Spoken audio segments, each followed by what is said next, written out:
Welcome back to our second segment on New World Screwworm. In this segment, we're going to talk about where we are now.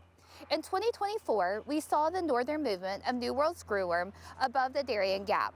The Darien Gap had long been the line between Central America where we didn't see the screwworm versus where we had. In the 60s and 70s, we had pushed the screwworm below this gap and had long held this line as an eradication zone.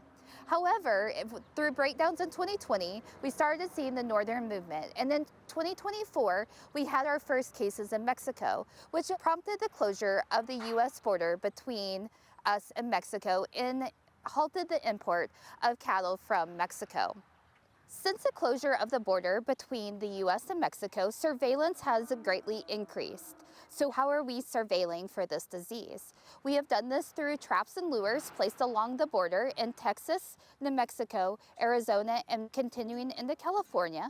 We're using our Texas tick riders to look for wildlife infected with New World Screwworm, and we are increasing our surveillance of animals as they move. Furthermore, the USDA is working with the Mexican government to set up not only more surveillance in Mexico, but also we have invested $21 million into revamping a fruit fly plant to help in the dispersion of sterile insects so that we can employ the sterile insect technique that has been highly effective in eradicating the disease previously.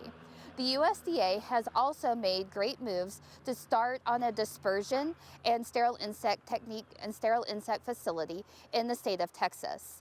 While the dispersion facility will be up and going by early 2026, the sterile insect facility will not be producing sterile flies until early 2027 or into 2028.